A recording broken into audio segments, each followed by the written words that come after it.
All right, I guess we could get started now, and I guess we'll do short introductions. Thank you guys for joining me. I enjoy kind of bringing people who haven't met each other together for interesting conversations because I've known all you guys for a while and have great conversations, and I know that whatever we go into is going to be a lot of fun. But I have some ideas in mind for the subject. We can get into the nature of finding our purpose and being of service. I mean, it almost seems like a central theme that we all need to keep coming back to is how do we be of service to humanity? What are we doing here? How do we break through our own personal distortions and issues and blockages that allow us to be of greater service to a larger aspect of the society that we're in, which is struggling with all kinds of issues and blockages and confusions. And yeah, this seems like a bit of a messed up planet right now with a lot of confused people. So people who, can sort of shine the light and say, this is how we're going to, bring us back into some degree of healing and unity. And that seems like just what we need to be focused on. So I know all you guys have some thoughts on those kinds of subjects, but I've got more questions, but might as well do some quick introductions.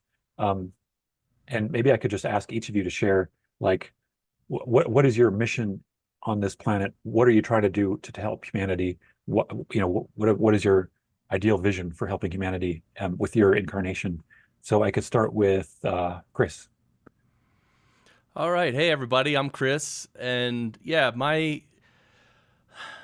I don't know if I have a stated mission to help humanity, but certainly the raising of consciousness is something I've been,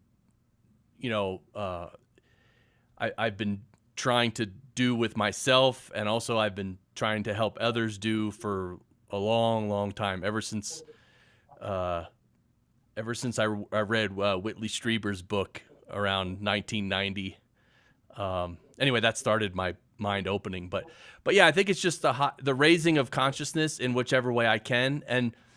But honestly, I've found a lot of difficulty in doing that because normal people, they don't have any inkling to raise their consciousness. So I've been teaching meditation and running sessions for years and years and years, and no one's interested.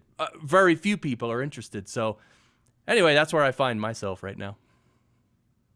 All right, yeah, that's a great subject to get into. How do we actually break through some of these walls for people around, finding value in what is actually our function to heal with the inner work. All right, let's go to John. Yes. First of all, I'd like to thank you, Mike, for the invitation. It's very deeply appreciated, and you're like soul brother, bro. I agree. And nice to see you again, Chris, and nice to meet you, Randy. Very cool. Thank you. Um, so my purpose, it's kind of similar to what Chris said in a way of like raising people's vibrations. But there were other things that throughout my life that I was gravitated to in the way of creativity, music, art, um, you know, um, figuring things out in a almost like a mechanical way, trying to to figure things out in that respect. And over the years, I picked up many different types of skills. So I guess I would consider myself what some people call a multidisciplinarian. So I got a few things that could be useful in many different areas. But I think the primary thing in my purpose, what it feels like, is to um, um, get people or to help people um, realize their true power. And not just in a way of like, oh, here's a nice little saying or like this new agey type of thing or whatever. Like all those things are great, but in a way where you can actually tie it in to something that's been observable through our, through sciences and through different types of experiments or even in your own personal lives that you notice certain things and how does this work and why is it working? And basically, the bottom line is the power that we each contain, which I've been working on something for the past few months, and some of the stuff that I've looked into is insane in that respect, where it can help people to look at these things and see how powerful they truly are. You're talking about So like yeah, metaphysical tools, metaphysical laws.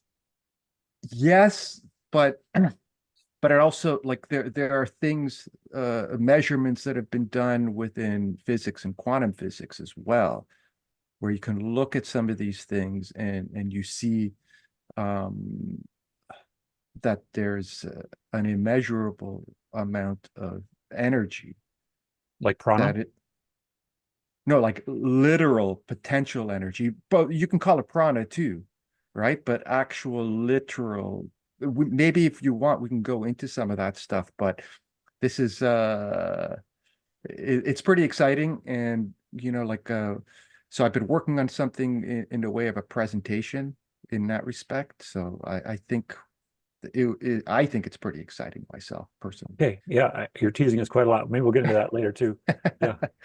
yeah. All right. Yeah, I think we can dovetail around to the nature of physics too. Yeah. Um, so Randy, what you been up to? Um, Not too much. Just living life, observing this crazy reality. What is this? What is this experience?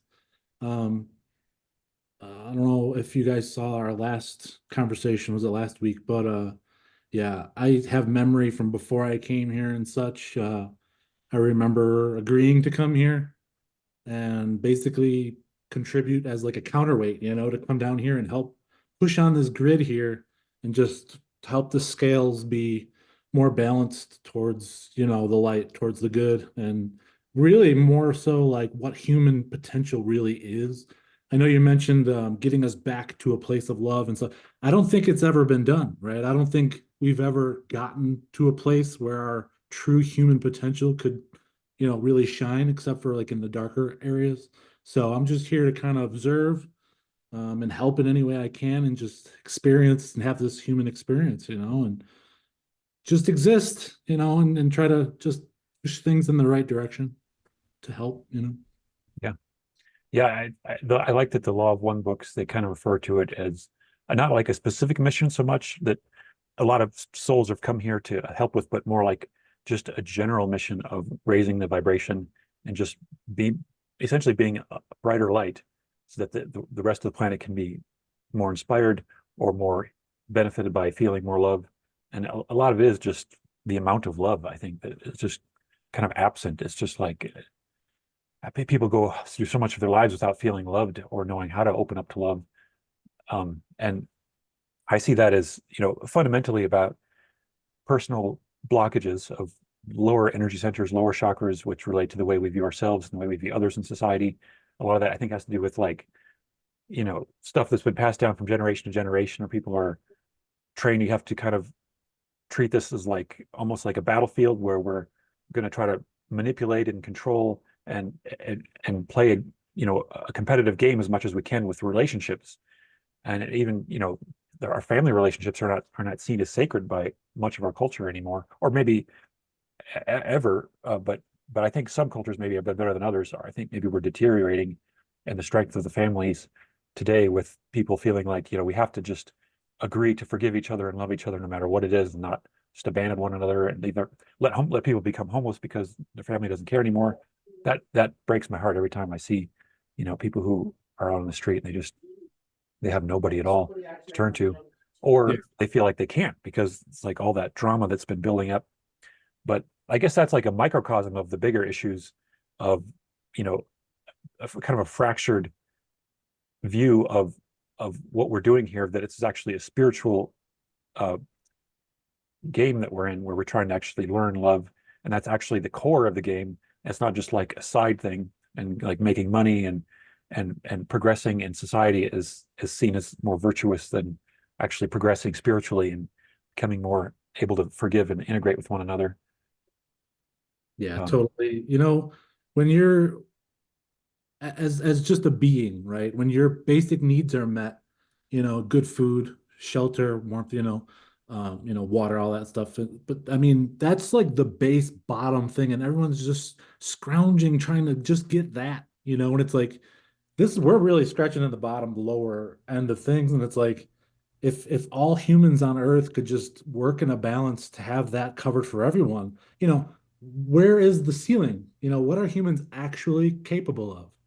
And I think just from my experiences, there's a lot more that people are and people are capable of, and it's not even we're not even scratching the surface here, So it's like, and I think this is intentional. I think we're this is a prison. This is like a prison planet, and it's like we're all kept in this lower frequency vibration to feed into this system where then a few could profit, and it's like we gotta raise the frequency of the beings on this planet. It is like the second that happens, is like those people who are in control now will have no control at all, And it's like it's so easy, but it's like when you have an animal that's been kept in a cage its whole life, and then finally someone saves it and brings it to this giant preserve, and they open the cage, and the animal doesn't want to get out of the cage, and then it touches grass, and it's like, what is this? I'm afraid of this, and it's like, if you only knew what's out there, And it's like that's how I feel like on this planet looking at people. Well, yeah. I kind of look at it in a similar way, except with a slightly different take on it. Is that because currently we feel like we're like at the bottom of the rung or whatever, or kind of like our potential's not fully realized. But the take I look at is we're already fully using all of our potential at all times without any type of um what's it called, degradation. And this is But just what we're choosing. it's what we're focusing on, because like for example, manifesting something, you can focus on that manifestation and get it, but it takes a lot of work from I guess the distorted point of view to get something positive, right? And to receive something like that, of that nature, right? But because of the, I guess, the social conditioning, is that we're using our full potential to live in mediocrity. We're completely manifesting mediocre or less, like crappy situations, but we're still manifesting it fully. All right. So it's like the analogy I like to use is like whoever the controllers are, they're like magicians. It's just sleight of hand. In order to gain access to your power. So we're a proxy for whatever negative beings that may or may not have bodies, but they use us in order to gain that power on Earth. And if you can collectively herd everybody on the planet on a similar wavelength, like right now, it's like there's a whisperings of World War III, and like a new X virus is coming out and whatever, right? It's still, it's giving us that like, oh man, we got to go through this again. And that feeling is then amplified, saying, hey, let's just keep on making this machine, or what some people would be calling, I guess, loosh. I'm not particularly sure if they feed off of it, or is they're using us as a proxy to continue some type of power over, a fictitious power over everyone, I more or could less. I could say that it's extremely apparent to me, being like a parent and seeing how my child is kind of like just reflecting, constantly reflecting everything that's going on in my mind and my wife's mind when he's around us. If one of us has a thought, oh, I hope he doesn't do that, he's exponentially more likely to do that thing because it started entering into our consciousness. And so it's like we have to kind of train ourselves. It's like we really have to heal ourselves if we want to see him reflect that healing. And it seems like, yeah, absolutely, the power that we're using to manifest our current reality and the craziness of the culture is just like everyone not realizing how much they're responsible for it. It's just pointing the finger outward and being worried and stressed, and that's the energy that we're in collectively. But a lot of them are doing it from the point of not even knowing that they're manifestors. Yeah. They have no idea. So they're kind of going on like autopilot, or some people, the moniker is coming up again, calling people NPCs, like a non-person character in a video game. You know, it's not that they're not human. It's just they're not conscious of who they are and what type of energy they put out. That's kind of what I meant when I said like Yeah.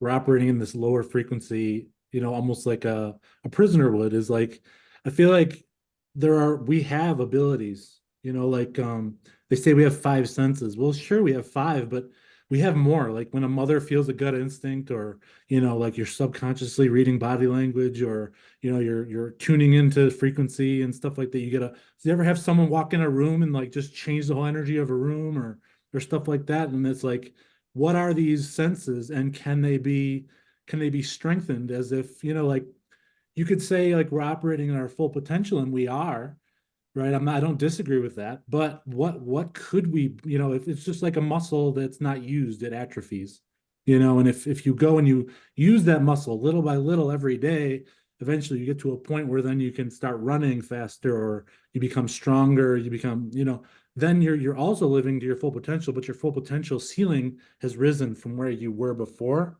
and that's what I kind of feel like is the humanity as a whole is being kept in this low frequency version of itself. Like, if I grow a plant like a bonsai, it'll be beautiful, it'll be proportionate, it'll live up to its full potential within that pot.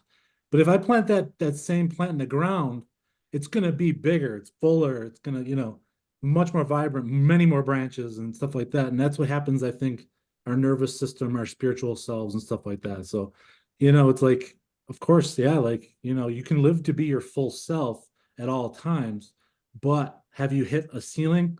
And is that a soft ceiling or a hard ceiling? And what is the limit of human potential? And I don't think that's ever really been reached. I think there have been people in societies throughout history that have hit different, potentials, like, something built the pyramids, you know, uh, um, Atlantis may or may not have existed, I don't know what they called it back then, but I mean, there are, places in my mind where I have memory from things like that. And it's like, it's trickled into this life where I have the abilities to see things a little just a little differently than a lot of my peers all my life.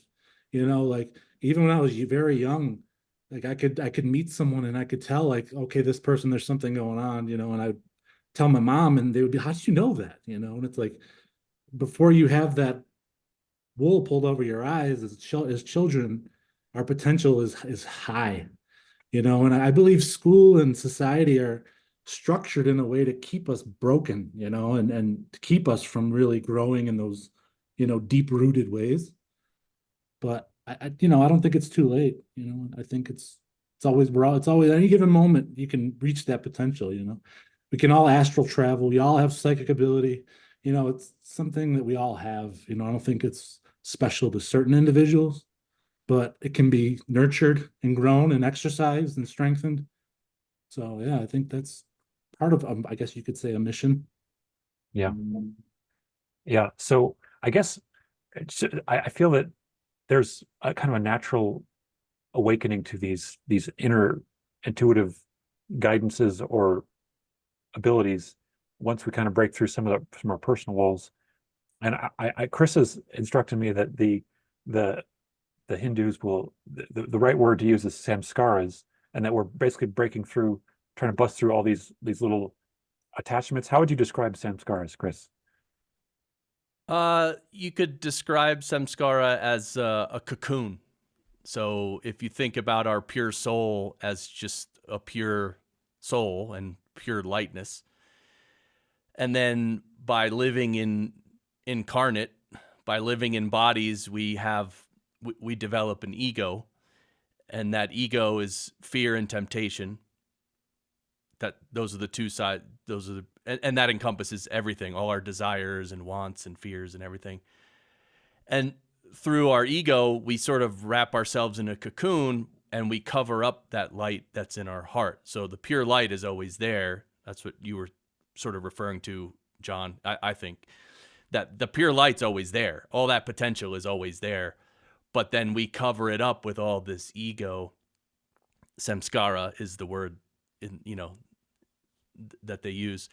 And so in that sense, the spiritual journey is just removing this samskara. It's not a process of becoming something else. It's a process of dropping the samskara and the ego, And when we drop all that, whatever beauty that is, light, whatever, we don't even know what it is more shining forth. So I agree with everything you guys have been saying, and you just been describing the ego and fear and temptation. And and guess what? That fear and temptation, ego, allows those in control to brainwash us and to subjugate us and to train us. This is how you act. This is what you can question. This is what you cannot question, and all that stuff. So what is the journey then? Is it mainly in identifying what these attachments are that we haven't yet properly looked at? Yeah, in the practice I learned, you don't have to identify everything. I mean, it's impossible to identify all the desires and fears and all. It is what it is. So there's a process where you just clean yourself. You just let go of all your samskara, and you say it like that. I'm letting go of everything. And I'm letting the sacred current of the divine fill that void. So I'm letting the master, the great master, clean me, and in its place is this pure divinity. And if you do that, every day, and you have the purpose, you do it with the purpose of becoming more divine and diminishing your ego. It, day after day after day, year after year, it happens. Yeah, that makes sense.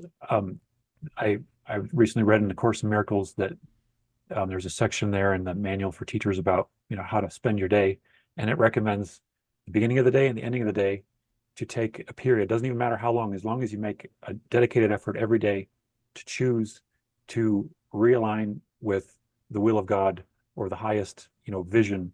And we don't even have to have an understanding of what that is, but it's almost like having a faith that there is that higher aspect that is able to work on us on a different level than we're normally consciously aware of, but on that deepest level to kind of allow the realignment to take place. I'm sure there's many different words and different ways to talk about that kind of process, but like openness to the faith that transformation is possible is probably, and a dedicated discipline to doing that is probably one of the keys. Because I feel like when we're real little, it's like before we have the samskara cocoon, built up around us. It feels like we're more just pure light. It's almost like we had just incarnated. We just came from the source, as children being born, and it's like, you got to listen to little kids when they talk, and don't tell them, hey, that's not right. That's not, talk to them like they're adults and stuff. And it's, that's how my parents always were. They always talked to me like I was an adult, and it was very rarely they said, well, that's not real. I can't, it was like, okay, go, didn't put me in a box, and then I went to school, and kindergarten was great. And then first grade came around, it was like, what the heck is this? I rejected it. It was like, this is bad. And my brother, 2 years younger than me, when I was in third grade, he was in first, and it was like, this sucks. This is not right. This is not where we're supposed to be doing this. This is bad. It was like, we can't wait till summer break comes, and then we could just, forget it all, let it all go. And yeah, where was I? It's like, I feel like me and him are still at that place where it's just like we see society's chains and boxes, and we're just like, no, we reject that. Like, no, we just You know, and it's like when you say like kill your ego and stuff, man, I remember like being young and having that like Godhead, you know, where I was like the world revolves around me. I remember like when that died, you know, and it was like so freeing. But you know, then once it's gone and you let go of like your ego and stuff, and you look around, and it's just like, man, everybody's like in a prison, you know, and it's like I this, I this, I want. It's like, oh gosh, you know, and it's like we're so much more, you know. Yeah. Well, we also have to be careful though as we sort of understand the ego better and we release some of our own ego. We also have to understand that we can never get rid of our ego 100% while we're incarnate, and also that it's thinking that you have no ego is more ego. Right. So just got to be careful, right? That's all. Yeah, yeah. Yeah, I know I, exactly what you mean. like for example, I am the most humble person I know. I have so much humility that nobody's more humble than me. Nobody. That's good. But Yeah. really, the question there is, who are you? Who is the one doing the talking there? It's And only me, man. I'm the center. I'm the center. But on a lighter note, well, actually more on a serious note, but in a way, it is kind of true that you are the center of the universe.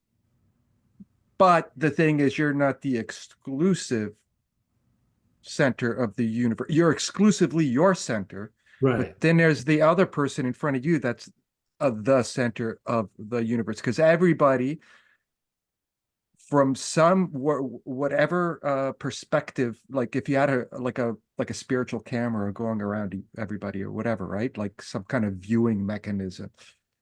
Every single person would have the same circumference of being in the center Yeah. of the universe. Yeah.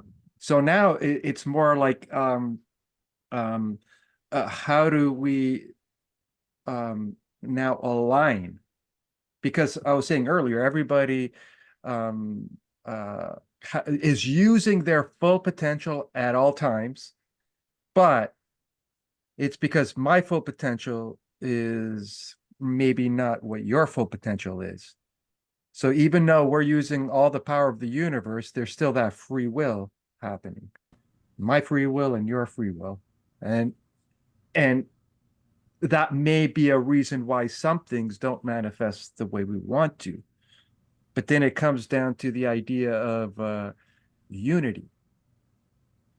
Do we consciously make an effort to unify? Or like Chris was saying earlier, letting go. And when you let go, does that letting go unify by default? And then we With the can whole. become a, yeah. And then we unit, or maybe it's a combination of both. I think I'm not particularly sure, you but I nailed know it. through unity, that's when there's a clarity of where we want to go. Absolutely. Yeah. Yeah, you nailed it. Like you as an individual are everything and nothing at the same time. You know, it's like I said before, it's like the saying like as above so below, like we are all the same thing, you know, like you are me and I am you.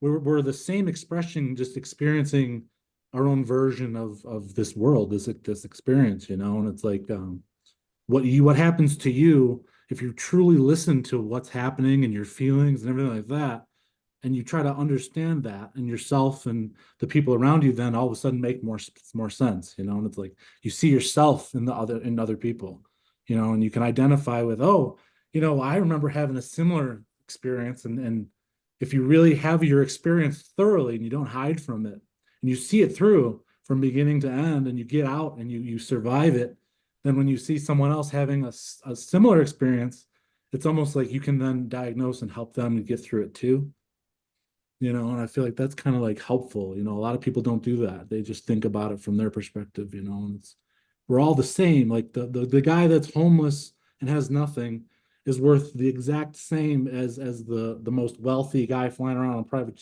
jets and stuff, you know. It's like we are all equally important, you know. And And also, none of us are important at all.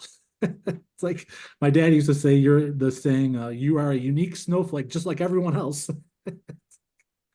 We're all, everyone has value, and you should respect and love. I think love everyone, even if they wrong you, you know.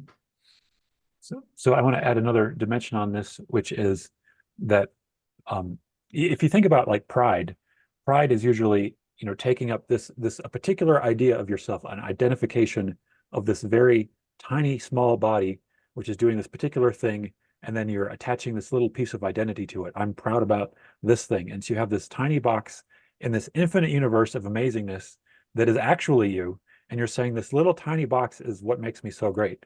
When it's you're taking the finite and you're elevating it over your infinite nature. Your infinite nature is that of the love and the light that is reflected across everyone in like a kaleidoscope in infinite different ways.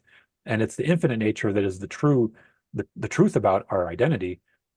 And so in the Law of One books, they talk about the archetypes, and one of the archetypes is the transformation of the spirit. And they talk about the idea that really what's happening with spiritual transformation is changing what we see as material and finite into an appreciation of what is infinite and spirit. And that journey that we're taking is going from the identity in the finite to identity in the infinite, which is absolutely what happens when we break down all the walls and we see ourselves and everyone else, and we become one with everything else, and merge. And that's the joy of the positive path, I think. Well, we look at it like, for example, the word pride, right? It has a particular vibration to it. And what do we attach to that word pride?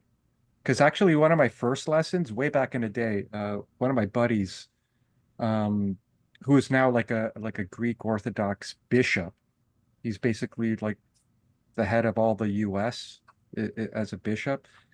And I asked him, but like we were talking about something, and as a good Christian boy, is like, oh no, like that's pride or whatever, and this is and that. And he was like, wait, there is pride that we focus on that's more negatively oriented, but there's always an opposite. There's a good pride and a bad pride, Right. right? Like there are opposites with just about everything. There's a dark and then there's a light, right? Like the darkness in of itself is not necessarily evil, and the light in of itself is not necessarily good, or like they're more or less kind of neutral. I've been in both spots and it felt like the same, right? But when you gravitate to one, like the darkness, I just it's the lack of knowledge, and the light is knowledge, right? But so many spiritual teachers and sages and people have always been talking about, like, you got to go down the middle road. You got to walk the straight and narrow. And people are thinking, well, like people in religions and churches and stuff, they're like, no, it's more of a dogmatic thing. But I think it's more of like a literal thing, not dogmatized within a religion. It's like you've gone through enough experiences in your life to know what it feels like on each side. And you're falling on one side, then you're falling on the other side. But then all of a sudden you're noticing, okay, like now I'm on a tightrope, and now I got this stick to help me balance, and I gotta walk down the straight and narrow. Like all the stuff that's going on now, all the news of like UFOs and stuff like that, like interdimensional things, wars and all that. Like, I honestly don't know what to believe anymore, right? But I'm open to everything, but all those things basically force me to go on the straight and narrow, right? That I don't just jump on one thing and jump on the other thing and say that this is it. It kind of forces me to be more aligned. And when I go out of alignment, I feel that, what I guess you can say, karmically, I'll get a response in the real world. Like boom, oh dang. And it just brings me to attention again. Yeah, I think when you mentioned, like, we'll just keep using pride as an example, right? So, like, if you go out and you do something that you're proud of, like, you shouldn't be ashamed to be proud of the thing. But there, where you hit that point where it's like, all right, now I'm obsessing over it. It's becoming unhealthy. I'm starting to think I'm better than others. So then you've surpassed where it becomes healthy, right? So it's like too much of a good thing can be very bad, you know. But you shouldn't be afraid to have bad experiences or good experiences, you know. Just like lust, you know, is another one. Like a little bit of lust. I mean, if it wasn't for lust, we wouldn't repopulate the earth, you know. So, you know, not all lust is bad. You know, it's look at nature. That's why I always say, like, there's a pride of lions. You know, like you take a pride of lions, for example. I mean, that's their strength, is their confidence. You know, and they stick together, and you know. So I mean, you know, it's like nature knows. You know, and as humans, I feel like almost like we don't belong on this planet because we are hyper analyzing all these things. Whereas like a pride of lions, they probably don't sit around and say, hey, you think we're getting too cocky? You know, it's like nature just finds that balance. You know, like the lions never hunt the gazelle to the point of extinction because they live in an equilibrium with nature. People, however, we do. We will move to an area and hunt something to the point where it's gone, you know. And it's like it's almost like we were gifted this planet and we don't deserve it necessarily. And it's like, you know, it's like the kid who gets a Ferrari from his parents for graduating high school. It's like he didn't earn that Ferrari, you know, but if he delivered papers for 10 years and saved up all his money and then bought a $5,000 car, he's gonna drive that $5,000 car like that's his baby, you know, because he earned it. He appreciates it. So like this planet, I don't know that we grew up here. You know, it almost feels like this is our classroom and we're here to solve something else. And I almost think that if there is a creator that's responsible, then maybe that creator is also learning something from this experience too through us, you know, which is why I turn to like the Bible and stuff. I always say, you know, there's so many different versions of religion out there who have different words and they all have a piece of the puzzle, right? They're not all wrong, you know, but they're not all exactly right either. So I think as an individual, it's up to us to kind of like find the truth in everything. You know, there's always a little bit of truth, almost like in every movie. There's a little truth in there. You know, it's like got to try to put together this puzzle and you know the bigger picture stuff. I think is very interesting. Yeah. I have a few subjects related to that. I think it'd be maybe fun to touch on. Um, One of them, I was thinking, you know, it's like we're so easily divided by these very, very charged uh, belief systems that are very divisive. And it almost feels like our society is drawn towards the most divisive belief systems because there's the most charges around there. And it's almost like an attractive energy high. For example, like the issue of abortion, where some people are like, you have to protect the rights of women to do what they want with their bodies. And it's like this divine feminine archetype people are like trying to project. And it's like this is such a holy thing. And other people are like, well, no, no, the sanctity of life is the holy thing. Protect the baby. And it's like people can build up this great amount of love. We have to do the right thing. We have to do the right thing. And then we're meanwhile kind of ignoring that every situation is unique. Every mom who has become pregnant has something that they have to work through, and they may have economic challenges, they may have family challenges. There's all kinds of things that are going through in their reality, which doesn't have a clear-cut political answer. It has like a deep personal in the moment, like everything. It feels like it's collapsing around the present moment. It's like what actually was love in the present moment, and it's not the ideas of politicians that we sometimes get attracted to and hold around to have these wars around. It's not always black and white, right? Yeah. Well, I think that with this situation, it's I believe it's more within the environment that we're living in, brings, say, that woman towards getting an abortion because of certain environmental issues, which is completely understandable, right? But who created that environment? All right. Why are we supposed to be in economic strife? Why are there people who are homeless, or why are we in this particular situation? It's like an environmental thing.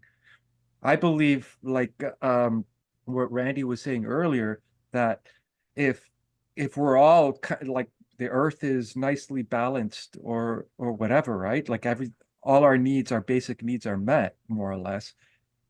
I don't think there would be the incentive for someone to get an abortion, right? I think it's more based on the incentives. How do we change the planet? How do we change the world we're living in?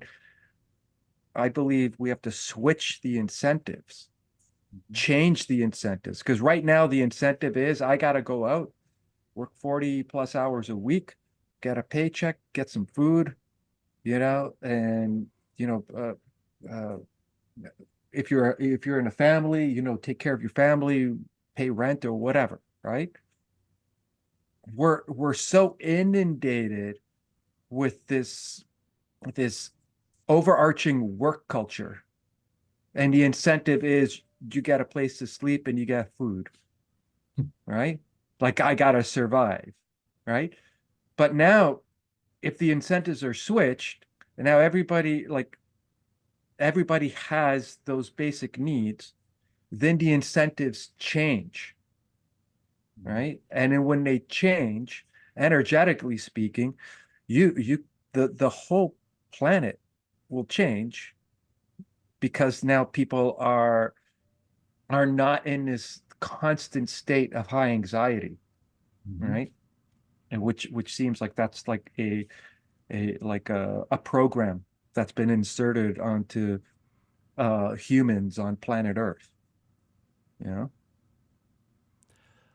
I'd like to bring up a question for you guys, because a lot of the masters, spiritual masters, they don't get involved in discussions this granular. They sort of, and they'll say, because they understand that this plane of existence is just it's a play. It's individual souls confronting what they have to confront to grow their consciousness, and that necessarily entails a lot of pain and suffering. And so that's what the human plane is. It's just people going through a lot of pain and suffering and learning. And I don't think the spiritual masters try to focus on how can we save people from pain and suffering. Because spiritually speaking, there's no way to save people from pain and suffering. Karmically, I have to go through what I have to go through. I can't avoid that. You guys can't stop it. You guys could come and tend to me hand and foot 24/7. I'm still going to go through whatever pain and suffering that I have to go through. Maybe not as much.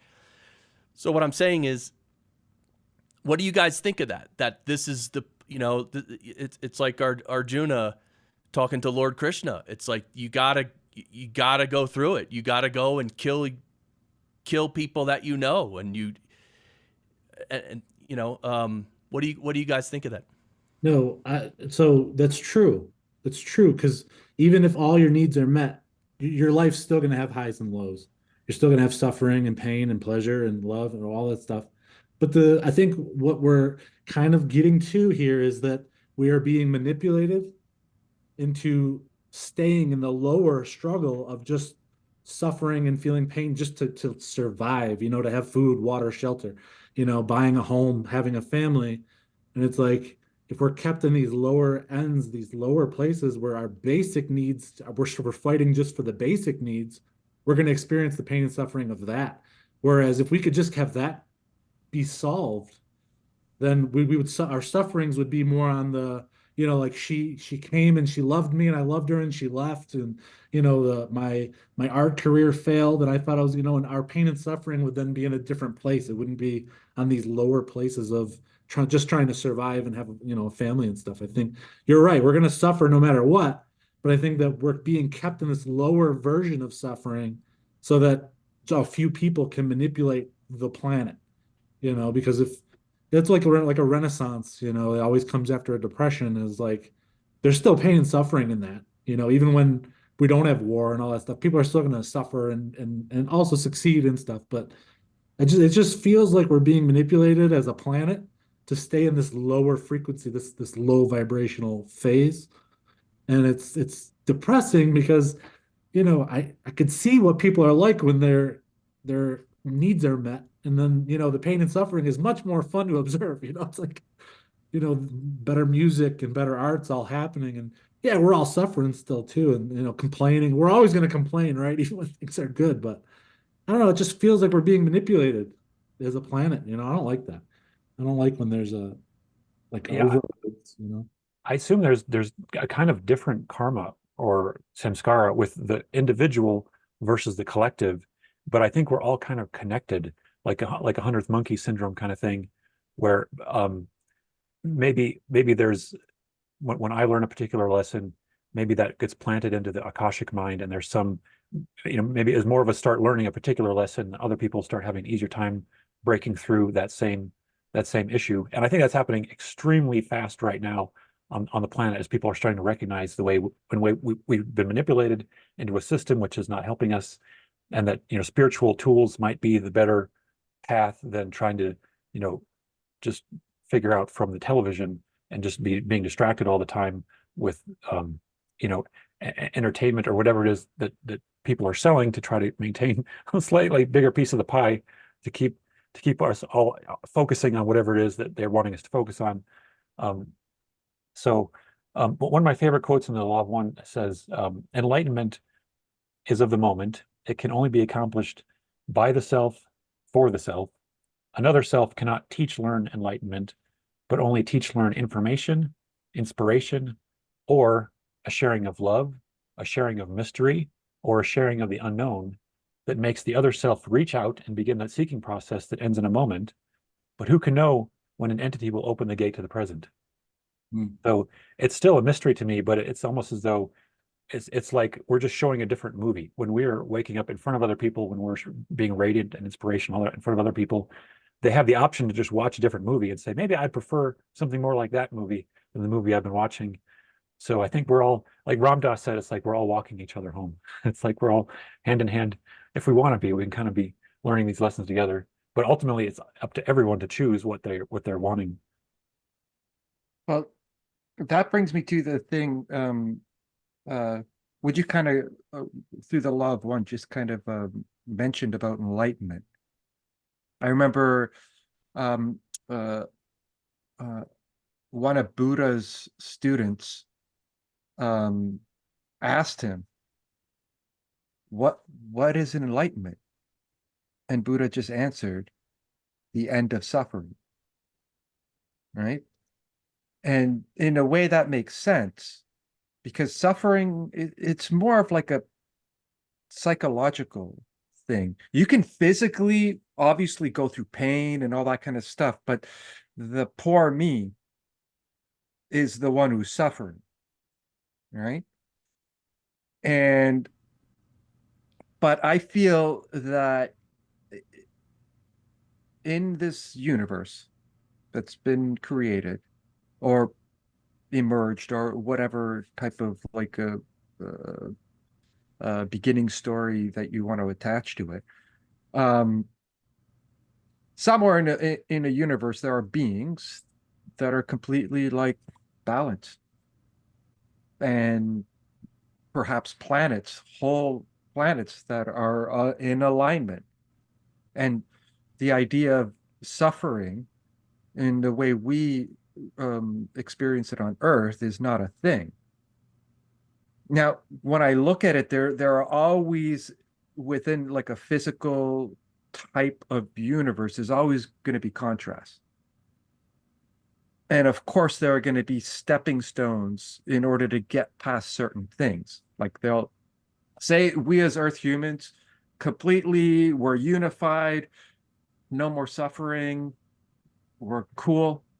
But there's gonna be challenges for us to grow, except it won't, hopefully, it won't be this continuous grind of monotony and mediocrity and just kind of like self-loathing, Yeah. right? Because a lot of it has to do with ourselves, like how, And it's a lot of it's rooted in money, it yeah, seems, and it's like I don't understand how there can be, why is it that we all have to work a minimum like 40 hours and then there are people who don't have a job? Like, how come everybody can't work and work like 2, 3 days a week, but everybody has a job, right? It's just if we all chipped in a little, we wouldn't all, the individual wouldn't have to work so much, and it's like everybody should have a job and everybody should be able to do what they want, and trying to find your place, and it's like I feel like that's where like high school guidance counselors really fail us, because it's like so many kids get into college and then switch their majors and stuff. And it's like, man, what did we just spend 13 years of school doing? It's like we all have strengths, we all have weaknesses. And I feel like we know those as some people are just good at math, some people just love history.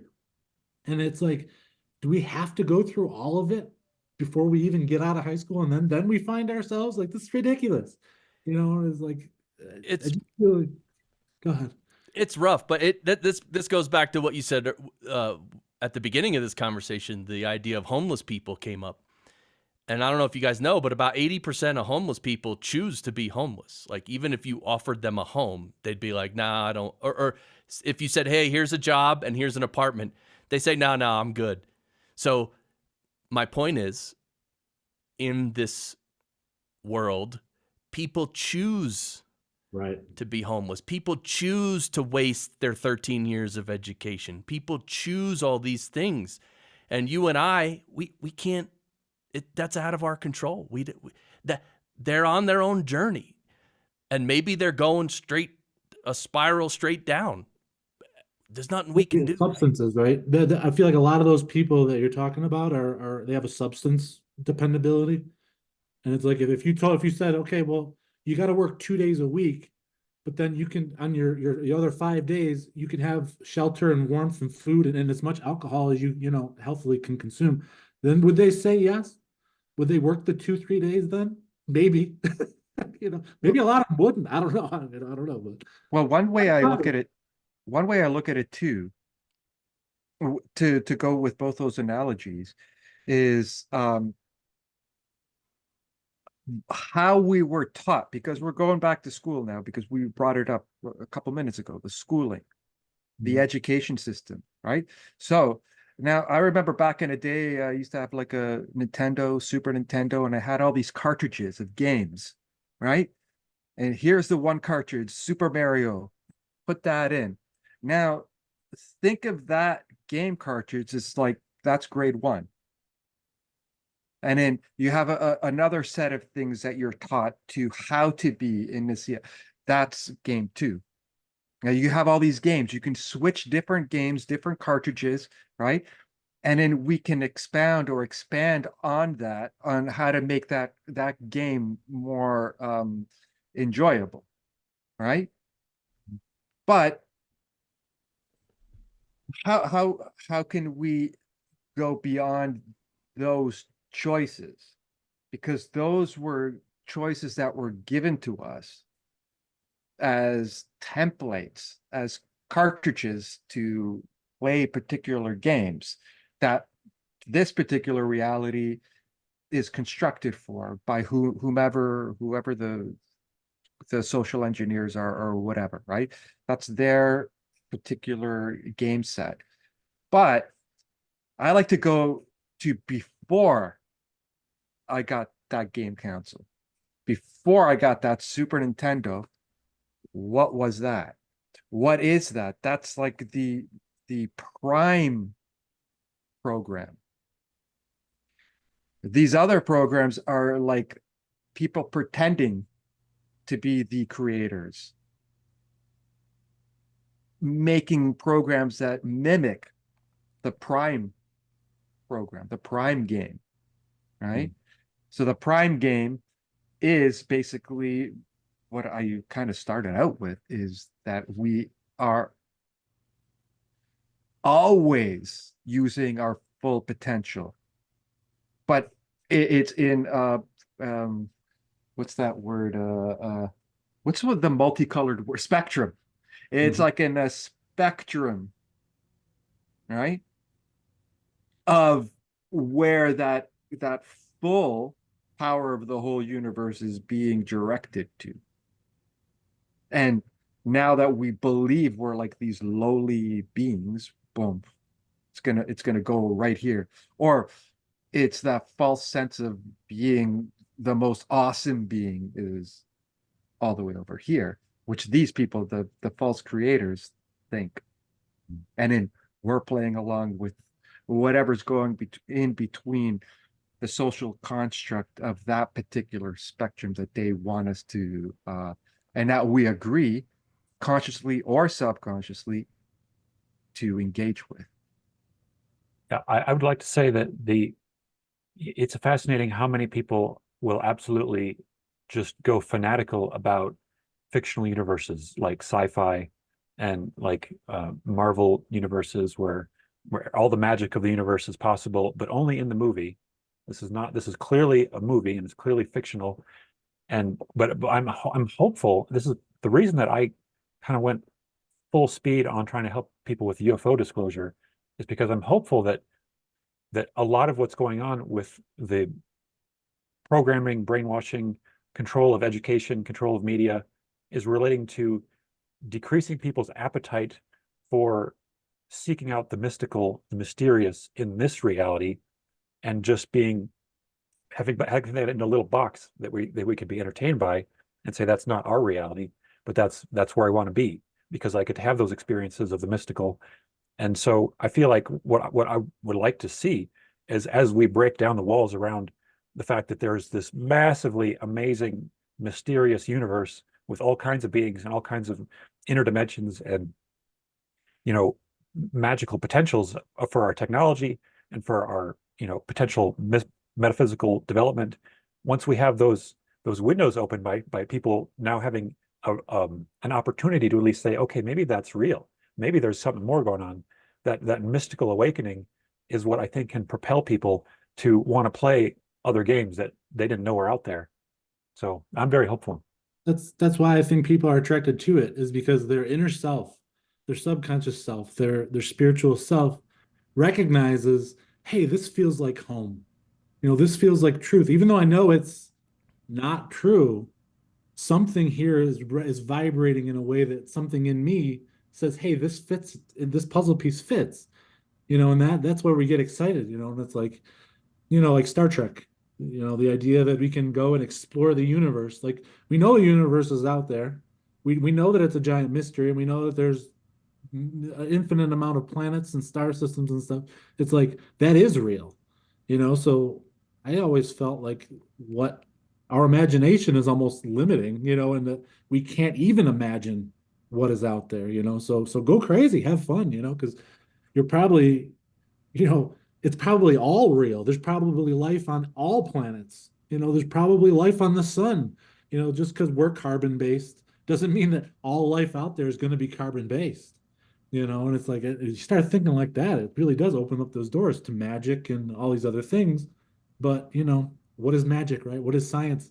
It's just our human brain trying to understand the creation of whatever this all is, It's like we live in this giant universe. Every rock you flip over, right, and you look underneath that rock, there's a whole world going on under that rock that 10 seconds ago you weren't even aware was even going on, with all kinds of its own drama and the whole ants colony and worms and everything else all interacting with each other.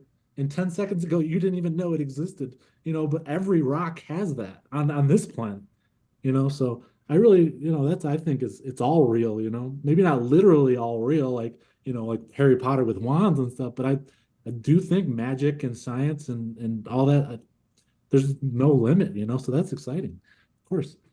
Great. Well, one thing that I look at too is because of uh for example, earlier I was talking about like the two side, light and dark, and we got to be like balanced type of thing. But on a similar scale with, say, um, magic and and what we would call miracles. Like like a magic for me, when I look at magic, I know two ways to levitate and it looks really good. Like I can show people and they're like, you're literally levitating off of the ground. That's crazy. But I'm using a gimmick. I have a little setup to work with it, right? Like Losing. magic, there's always like a gimmick involved with it, right? But on in the way of miracles, miracles are uh, an occurrence that happens without a gimmick, right? Well, Like maybe, without a maybe not. tool. Yeah, but Well, like maybe not, right? Because if a whole community gets together and starts praying for the sick person, and this person gets better, the yeah. gimmick might be that the energy bodies of all these people are literally changing the cellular structure of the sick person. So the gimmick might be, might not be a gimmick at all. It might just be a techno or something going on that we don't fully understand. Like we don't see the whole picture, right? So Well, there's that intentionality because the what we're using is our in that particular circumstances, we're using our spirit or intention.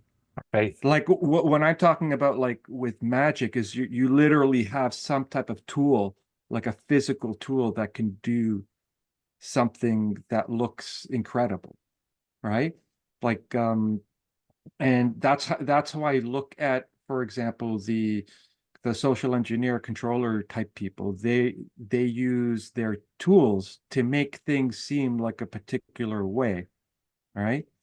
And the one thing that I see is like one of their tools is always the tool of sickness and fear and depravity and like us against them, disunity, all that stuff. They love it, right? But and the media is a big what's it called, like a shoveling Megaphone. that coal into the fire. They're given that big time. So every time like you look around, you see a newspaper or you hear a friend or somebody talking on the street or watch the news, it's always like ah, yeah. right?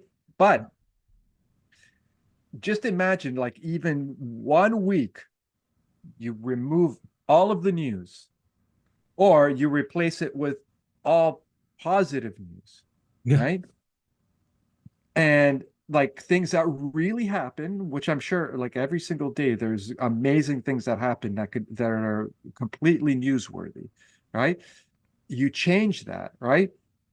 And and 1 week, everybody on a planet, uh, I'm telling you, like the good, you will almost completely forget that COVID even happened. You'll be like, what was that again? Like all this negative stuff, these wars and whatever. It's like, huh? Like it's almost like you forget all that negative stuff, right? So, because I was thinking about this the other day when I was at work, that how what kind of event? Because I hear people talking about there's going to be a cure for everything and all that kind of stuff. Like what can make that happen? Because I'm sure if I go up to somebody and said, okay, a bunch of these doctors said that this will cure this, and a bunch of people are, I don't trust it. Oh yeah, I'll go for it. It'll be kind of messed up or whatever, like mixed messaging, right? But I was thinking, how would it happen globally? So the only way I can think of it that makes any type of sense that you can cure everybody en masse is if the whole world vibed up. There was a good like that week of whatever, I'd love to see just a week of right? that, right? It's like, can Yeah, we try that? Can we just try it yeah. for a week? Like I can get a good start on that already. It's like free energy is real. Everybody has access to it now because energy is basically everything on a planet, like on our planet. Like the controlling structure is energy. Whoever controls the energy controls Earth on all different types of levels of energy. But that would be a start. Like how to get out of this drama and into that coherence, right? And I also think all the negative stuff is necessary. I look at it like a collective detoxing event. Because when you go to uh like a I don't know, like a place to a rehab or whatever, right? You got to detox first, and then you go to your counselors and talk about what the real issues are and this and that. But you got to detox. Yeah. You got to go through a detoxification process before you're well, and you're well enough to move on. So that goes to So, like what yeah. Chris was saying about the people who are homeless that choose to be homeless. It's like, are they really in possession of their own ability to choose at that point? Can we get them detoxed first and then present them with the choice? It's Well, some homeless people are completely sober, right? And they just want to, they just don't want to be part of this particular system, yeah, I get right? that. I kind of don't Yeah, blame. yeah, yeah. By the And way, so go ahead, go ahead. no, I was going to say real quick. Some people would say that living a human life is detoxing. From what? It's one big detoxing From of what? all our samskaras, of all our see, samskaras, you can accumulate samskaras. If your ego gets big and you're fearful, and the more desires you have and the more desires you fulfill, you gain samskaras. And then that plays itself out, meaning it's like an alcoholic, let's just say. Someone drinks alcohol and they develop a habit. This goes for all habits. There's momentum behind that habit. Why is there momentum? That's really samskara. It's you have to go through the fruits of your decisions. You can't get past it. I mean, you can't drink a bottle of Jack Daniels and not become intoxicated, right? If you take that action, you have the results of that action. And so if, for instance, someone murders a bunch of people in one life, they're probably in later lives, they're probably going to get murdered themselves a bunch of times just to see the other side of that. So we create our own samskara, and then we have to live out the fruits of those samskaras. And that's what human life is, some would say. Well, Do you think well, some that's people, kind of how God works? Is God manages all of that? In other words, like the innocent child that's murdered is paying forward from a karma of a last life that they were a Yep. murderer or something, and like God somehow sees all this, and we as people just say, well, if God's real, why did that child have to suffer and all that? Because we don't see the full picture of, the that's Correct. that's why I Yeah, always they think have that. these kids with cancer and stuff. That's one way to explain it, is that's their samskara, and they have to go through it, and they somehow earned that in a previous life. I've Now, always said that, and everybody rejects that. They're like, that's so evil. God wouldn't do that. It's like God isn't, it's like nature doesn't like the bear doesn't care that elk was living a gracious life. He just rips it to pieces. It's like God is probably like nature, you know. God's a mirror. God is nothing and everything, and it's us. It's my samskara that creates my outcomes, and so it's the ultimate personal responsibility in spirituality of So it's like a acknowledging that I'm programming. only yeah. So it's like a programming, in other words, in that God doesn't even need to manage it. It's built that way. Exactly. okay, you guys are like on an awesome kind of thread. And one thing that I see is the initial, usually why people get addicted in general, not everybody, Sure. but in general, the most of, I used to work in an addictive recovery center. The biggest reason is trauma. Yes. There's a traumatic event that happened early on in their lives, or like a family member or something happened with those that they loved, right? Now, you brought up the mirror. God is the mirror, right? Okay. So just try to picture this. Now you're standing in front of a mirror, right? You're standing in front of me. You see your whole body in front of the mirror, right?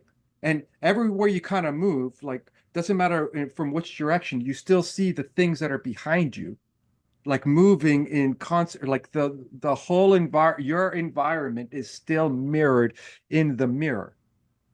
Now let's just for argument's sake, just say the mirror just is God, right? That's the beginning of everything. There's only that one mirror, and that's it, right? And then he decides to take a rock, smash that mirror, smash it, right? Now the mirror is smashed, and then you see the pieces on the ground. You can literally do this in real life. You can pick up that shattered piece of the mirror and put it at a particular distance, and you can still see your whole body in that mirror, right? And each broken piece of that mirror is a unique broken piece of the mirror. So, what I'm saying is, if we can look at that whole thing with God as broken pieces of the mirror, is we're each that unique broken piece of a mirror, but yet the whole body can still be seen in that broken piece of the mirror. And perhaps the initial trauma was the breaking of the glass. And that's how we're trying to perhaps recover from that trauma. Yeah, so that's interesting. You said it brings me to the idea I've always had was that from the moment you're born, the moment you're born and incarnate in this life, is picture that as like a dot on a piece of paper. And from that dot starts your life, right? So you have that moment, and then from that moment of being born, whatever happens to you then is going to shape the way the rest of your life ends up going. But like the traumas you experience at a young age kind of start to shape who you become. You can never escape those angles unless you try to purposely, like you say, like smash that or heal that in some way. It's like that's how it's like as you get older, it's like you can take more trauma and it doesn't really change who you are. But like when you're little and you experience a trauma like that, it really shakes yourself, shakes you to, changes your whole projection. As I said, it's like those beginning moments of your childhood are so important. They really do shape who you end up becoming, and I think there are forces that know this, and there are societies where they will, subject a fetus to electrical impulses in order to traumatize the fetus, and try to shatter the spirit of the person before they're even born. And then when they're born, they start to traumatize them and compartmentalize them into like different shattered, and then you develop multiple personalities and all these other things. And like But there are, there still Altars. could be all kinds of past life reasons that a person would choose that lifetime, and also even astrology. I'm always shocked by when you read somebody's birth chart and you see so many of the facets of their personality that you would think are based on their trauma. It's all written in the relationships between the different planets. It's all like a fractal mirror, and yeah, totally a mirror, and it's like it's yeah, just there is different something to versions that. of it. Yeah, Yeah. totally. Well, but this is the thing now. Like now, if we even go before the mirror, what is that? And I would perhaps say that that's no thing, not a thing, right? So, because a lot of people are like they give God like a perhaps like this their own interpretation of what God is, like a gender, or like we say God is a he, or other people say she, or is like a trans or whatever, right? So it's like all these different like uh, uh, own interpretations. But in for example, in my religion, and other Christian religions too also say this too, is that God is beginningless and no beginning, beginningless, right? So like when for example, atheists, when when they say God doesn't exist, I'm like, yeah, you're completely right. Because if God existed, then that must mean God had a beginning, was created, right? Well, doesn't it So say that God is the beginning and the end? Alpha and Omega is all things, right?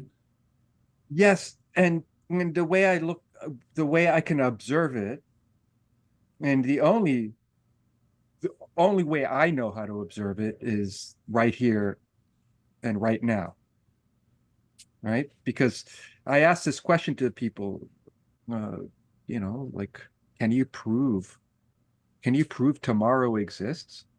Can you prove it? Prove to me tomorrow exists. I get people are like they have no idea, right? Put the carrot on the stick. Tomorrow's it Yeah. never comes, right? But But it's always some people will say, well, it comes as today, but I'm like, but we're in now. How can what's going on here, right? So the entry point to, I believe, where I feel very strongly, the entry point to all knowledge is right here, right now, Mhm. to to all of it. So and and there's this God, God's peace, or whatever you want to call it, is the no thingness, right? And we are um in it. Whatever calling it an it is still not even correct, right? But now when I look at the mirror, I I look at that as perhaps the first creation. And that could be considered the creator, which some people would call God, was the one who broke the mirror into trillions of pieces, and that's who we are, right? Perhaps that's just an idea, you know? No, Yeah. I think you're right. Go ahead. Oh, just one quick thing on the mirror. I like your entire analogy, and I really like this discussion. And when you first mentioned throwing a rock at the mirror, what I uh, envisioned or what I think would really happen is that the rock would just, even though it's a mirror, and we think on Earth a rock would smash a mirror. I think if you throw a rock at the mirror of God, the rock's going to come directly back at you and hit you and damage you. So if you try to damage something outside yourself, you're the one who gets damaged. That's kind of like That's I think what he was karma and saying subscribe. too is Well, even in each individual fractured piece of the mirror, and you hold it up like he was saying, you're still going to see you and everything around you is all that's still going to be there in every little piece. It's like you can't escape that, you know. It's like I think you're right. Yeah, it's like no matter. and at the same time, though, like even though all those pieces are broken, the first creation you can consider perhaps the illusion or the what some people would say we're in a simulation or whatever, right? And that trauma was actually it's that trauma is a false quote unquote sense of reality, and we're trying to um resolve that trauma, Mhm. in that respect. And how can you Someone said in the chat, they said that our astrological traits are necessary. We come here with that pre-programmed into us because it's like our way of learning through the mistakes or through our lessons that we're destined to feel or experience. It's like a karmic thing. And I think it's interesting that you bring that up because what is reality? What is this free? What is this like? Yes, we have free will, but don't we have free will kind of like within the boundaries of this reality, right? So it's like we have free will in a box, right? It's like we can't just fly off this planet if we choose to, or maybe we can. I don't know, but I think it's interesting when you look at what the Bible even says about the creation when there was nothing or whatever, and God created the heaven and the earth. with his voice, with the God's word.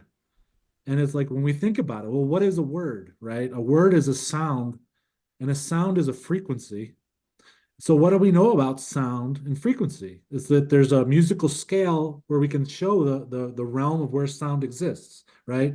It's do, re, mi, fa, sol, la, ti, and then it starts over. Do, re, mi, fa, sol, la, ti, do. And there's 7 notes in a musical scale, and then there are different octaves, right? But it's the 7 notes that compose of a musical scale.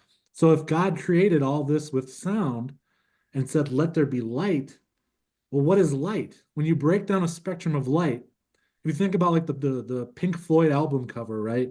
The spectrum of light is the rainbow. And when you look at the rainbow, we have the same thing, 7 colors, right? Red, orange, yellow, green, indigo, violet, blue. So there's 7 again. But we know that there's more. Our perceivable reality is this within a 7, but we know there are more sounds and octaves, like dog whistles, for example. We can't perceive them, but dogs sure can. Dogs can see things, cats can see things that we can't see, but our physical body, ourselves right now are having this experience within this box of the 7 layer, the 7 seals, the 7 angels, it's like this number 7, we can't escape it, but there's more. Just like in the spectrum of light, we know there are more than the 7 colors, right? There's ultraviolet, infrared, and who knows how far that goes. But our reality for this experience, for right now, seems to be contained within this small frequency of the 7, this little box. But don't forget, in between notes, they're called semitones. And you can go into a semitone. And in between that, you can go to little tones, semi. Fractals. Presumably to infinity. Just within that little box. So infinity is always accessible somehow. Our visual spectrum, yes, is here. The next, we have technology that can view infrared. And then there's more after, obviously, right? But it's like but the infinities are like they're accessible in and everywhere. And this technology, yeah. one technology that we can use to experience those infinities are things like ayahuasca or psychedelic, like psilocybin or LSD or something. It bends the note. It bends that note a little bit to where we can see between the fabric of this reality. And I think if we learn to use that technology of these substances or whatever, music even, right? I mean, when you hear a song, for example, you're in a bad mood, you're in a sad mood, and you hear a certain song, man, instantly, boom, you get your whole resonance shakes. You're out of it. You know what I mean? It's like that's a technology in and of itself. The music, love or compassion. Alcohol is to a certain degree a technology. And that's why we can use these things to just shift reality slightly, like you said, between the notes, and then you can see into infinity just briefly. Yeah. I would like to say this has been an amazing chat, and it's like we can go into cosmology discussions endlessly too. And I hope to do this again soon. And right now, I would like to open it up more to the people who are been hanging around in the chat, and we can let them join us. I'm thinking I'm going to end the recording first, though. Any closing thoughts before we stop the recording?